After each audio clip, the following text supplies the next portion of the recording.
Hi friends, this is my first video. So let's begin history important point Delhi सल्तनत। तो दिल्ली सल्तनत के अंतर्गत हम पढ़ेंगे गुलाम वंश। गुलाम वंश जो था वो 1206 से 1290 तक था। खिलजी वंश 1290 से 1320 तक। तुगलक वंश 1320 से 1414। सैयद वंश 1414 से 1451 एंड लास्ट वन लोधी वंश 1451 से 1526। चलो अब हम आते हैं गुलाम वंश पर। गुलाम वंश के जो संस्थापक थे कुतुबुद्दीन ऐबक, और इसका गुलाम वंश का टाइम पीरियड था 1206 से 1210 तक। भारत में तुर्की राज का ये संस्थापक थे। इसको गुलाम कुतुबुद्दीन को लाख बख्श कहा जाता था, पील बख्श कहा जाता था और कुरान खां। हातिम सेकंड मिनहाद उस सिराज ने कहा है इसको। कुतुबुद्दीन की उपाधियाँ थीं मलिक, सिपह सलार और सुल्तान। 1208 में मोहम्मद गौरी के उत्तराधिकारी गयासुद्दीन ने इसे दास्ता से मुक्त कर दिया था।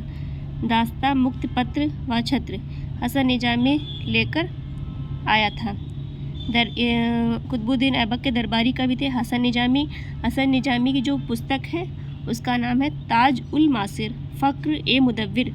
प्रथम इस्लामिक विचारक था और कुतुबुद्दीन की राजधानी थी लाहौर। निर्माण कार्य कुतुबुद्दीन ने निर्माण कर करवाया था। एक विष्णु मंदिर को तोड़कर कुव्वत उल इस्लाम मस्जिद का निर्माण करवाया। अजमेर के संस्कृत विद्यालय जो कि चौहान शासक द्वारा बनवाया गया था, इसको तोड़कर 2.5 दिन का झोपड़ा बनवाया। आज भी इसकी दीवारों पर हरकेली के चित्र मिलते हैं। कुतुब मीनार की नींव डाली। ख्वाजा कुतुबुद्दीन बख्तियार बिन काकी के नाम पर पड़ा। ऐबक के एक उत्तराधिकारी ने एक पूर्वी अभियान के दौरान नालंदा और विक्रमशिला विश्वविद्यालय को जला दिया। ऐबक ने यालदौज की पुत्री से विवाह कर दिया और अपनी बहन का विवाह सिंह के शासक कुबाचा से कर दिया। चौगन खेलते समय घोड़े से गिरकर कुतुबुद्दीन ऐबक की मृत्यु हो गई और इसका मकबरा लाहौर में दफनाया गया। आराम शाह सेकंड शासक थे। आराम शाह 1210 से 1211। ऐबक की मृत्यु के बाद उसका पुत्र गद्दी पर बैठा। 1211 में इल्तुतमिश ने जूत के मैदान में इसको हराकर गद्दी प्राप्त की। आराम शाह मात्र 8 माह तक शासक रहे। सबसे कम समय तक शासक रहने वाला है आराम शाह। चलो अब नेक्स्ट पॉइंट पर चलते हैं। अब इसके बाद शासनकाल था इल्तुतमिश का। इल्तुतमिश का शासनकाल 1211 से 1236 तक। यह इलबरी तुर्क था। शासक बनने से पहले इल्तुतमिश बदायूं का गवर्नर था। दिल्ली सल्तनत का वास्तविक शासक इल्तुतमिश को माना जाता है। पहला शासक जिसे सुल्तान की उपाधि मिली। राजधानी इसकी थी, इल्तुतमिश की राजधानी लाहौर से दिल्ली लेकर आया। ये कुतुबुद्दीन ऐबक का दामाद था। इसे गुलामों का गुलाम कहा जाता है।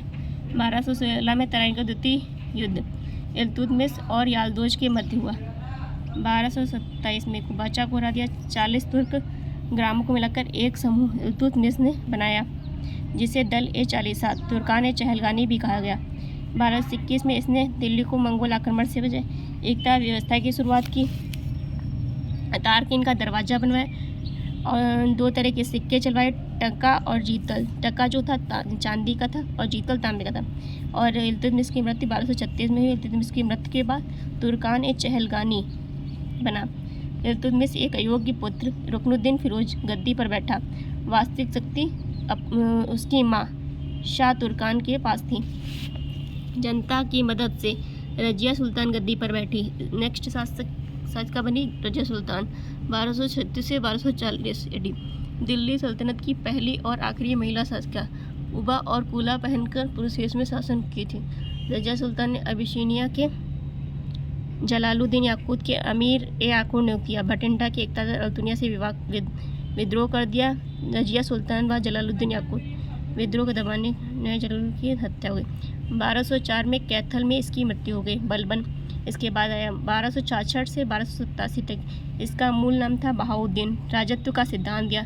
जिले इलाही ईश्वर की छाया। नायब एक खुदाई ईश्वर का प्रतिनिधि। लौ एवं रक्त की नीति इसने चलाई।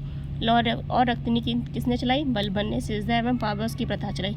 स्वयं को अफरासियाब का वंशज का इसने नौरोज़ त्यौहार मनाना प्रारंभ किया। इसने 2 विभागों की स्थापना की। तुर्कान ए अर्ज सैन्य विभाग था। दीवान ए बरीद गुप्तचर विभाग।